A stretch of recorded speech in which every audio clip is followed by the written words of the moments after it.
Baiklah, argumen akan saya mulai dalam hitungan 3, 2, 1.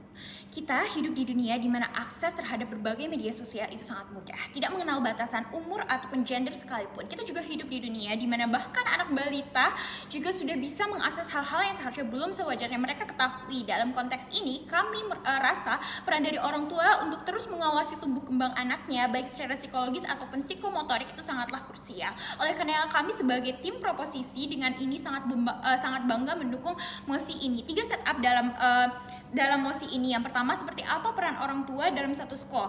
A. Seperti ketika Anda ketakutan soal dunia, mereka lah yang hadir untuk memberi rasa aman untuk melindungi Anda. Tetapi B. Seperti ketika Anda belum mengetahui apapun semasa kecil, mereka lah yang menjadi pendidikan utama bagi Anda. Tetapi C, ketika Anda merasa kekurangan, mereka lah yang memberi Anda berbagai fasilitas sedari kecil. Tetapi D, ketika Anda merasa kesepian, merasa bingung, mereka lah yang hadir untuk menghilangkan rasa sepi itu dan menuntun Anda. Maka mereka lah peran yang sangat krusial dalam hidup Anda. Mereka lah yang membantu Anda. Tetapi yang kedua, seperti apa teknologi nano ini akan bekerja pada dunia di sisi proposisi. Sadari juri, teknologi ini ada sebelum individu lahir sampai ketika individu ini mencapai 18 tahun. Artinya apa? Artinya ketika teknologi ini dijalankan, orang tua bahkan bisa mengetahui kondisi individu bahkan sejak individu itu masih dalam kandungan. Teknologi ini memungkinkan orang tua untuk mengetahui kondisi dari anaknya, apa yang dia rasakan sejak dia dalam kandungan bahkan ketika anak itu belum lahir. Selain itu, ketika anak dalam masa balita awal remaja, orang tua juga dapat memahami segala kondisi yang anak itu lalui. Oleh karenanya, ini akan mencegah berbagai masalah di satu sekolah seperti misalkan bullying atau invalidasi emosi yang berbahaya akibat tidak memberitahu perasaannya.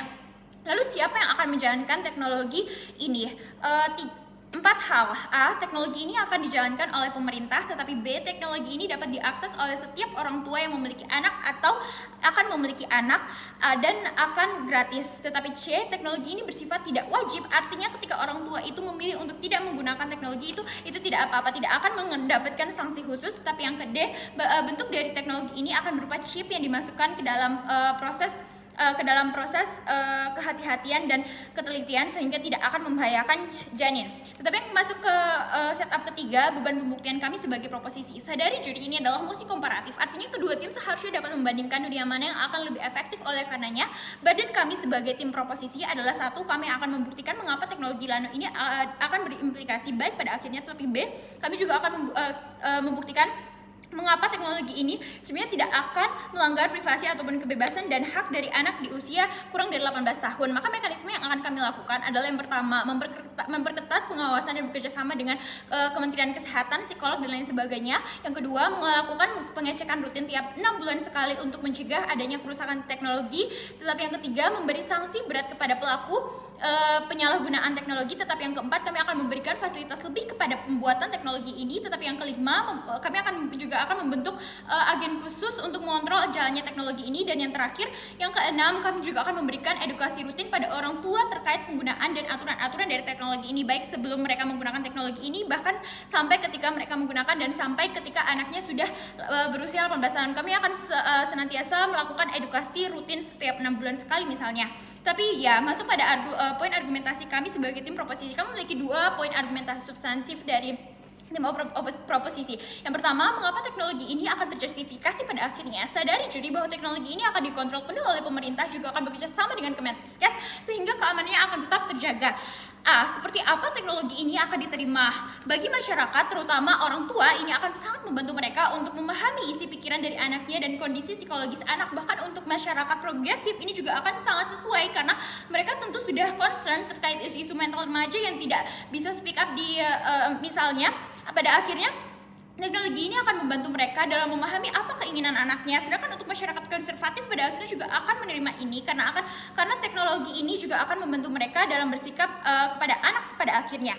Maka implikasinya apa untuk anak? 1, untuk anak yang introvert misalkan, yang tidak bisa dengan mudah menyampaikan apa yang perasaan mereka, apa yang mereka rasakan. Teknologi ini akan membantu mereka dalam memberitahu kepada orang tua mereka apa yang sedang mereka rasakan. Tetapi yang kedua, rasa takut dari anak itu akan berkurang karena mereka tahu tahu bahwa orang tua mereka akan mengetahui tahu kondisi mental mereka, pikiran mereka. Tetapi yang ketiga, untuk anak yang bandel atau nakal misalnya, mereka juga bisa lebih baik dalam bersikap, mereka akan bisa lebih berhati-hati dalam bersikap, tetapi tetap tidak dalam tekanan yang terlalu berlebih. Tetapi B, seperti apa skenario terburuk pun jika oposisi mengatakan, oh nanti privasi diri anak itu akan hilang, kami rasa sebaliknya ini akan melindungi privasi anak. Mengapa? Lihat di status quo bagaimana banyak orang tua yang memberi kekangan besar terhadap anaknya, akan ingin mengetahui informasi dari anaknya sampai menyadap handphone anaknya misalkan, hanya untuk mengetahui segalanya. Maka kami rasa ketika ada teknologi ini, justru privasi anak-anak itu akan terjaga karena orang tua sudah mengetahui isi pikiran anaknya tanpa perlu mengulik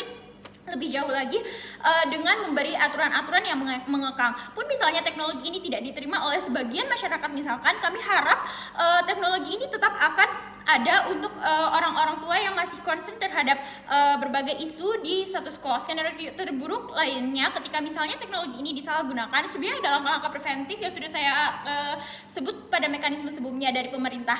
Akan hal ini pemerintah itu dapat memperketat pengawasan dan memberi sanksi yang berat untuk orang tua abusive yang menyalahgunakan teknologi ini. Sedangkan best case dari oposisi mungkin ya privasi anak yang mereka selalu katakan itu tetap terjaga, namun pada akhirnya masalah-masalah di status quo terkait isu mental itu tetap tidak akan terselesaikan. Tapi ya masuk pada poin argumentasi kami yang kedua, mengapa teknologi ini tidak kemudian pada akhirnya tidak akan melanggar hak dan kebebasan anak. Sadari juri, teknologi ini hanya mengontrol pikiran, kepribadian dan perasaan, bukan sebenarnya mengontrol pilihan, ekspresi, dan cara bersosialisasi dari suatu individu ataupun kegiatan-kegiatan individu. Artinya pada akhirnya individu tetap akan memiliki hak mereka sebagai manusia untuk berekspresi, untuk bertindak. Teknologi ini juga kemudian akan terhenti sesaat setelah individu berumur 18 tahun, bukan setelah artinya teknologi ini tidak akan mengontrol individu semasa hidupnya. Pun skenario terburuk ketika teknologi ini bermasalah dan tidak terhenti, itu tetap tidak apa-apa karena seperti yang sudah saya katakan, ini hanya mengontrol soal pikiran, kepribadian, maksudnya memungkinkan orang tua untuk mengetahuinya, bukan secara gamblang langsung mengontrol pilihan dari anak itu. Jadi pada akhirnya kebebasan dari anak, dari individu atau dari anak ataupun bagaimana mereka bertindak itu pada akhirnya juga tidak akan terganggu karena orang tua hanya mengetahuinya dan juga tidak akan terlalu pada akhirnya. Terima kasih, Bangga sebagai proposisi.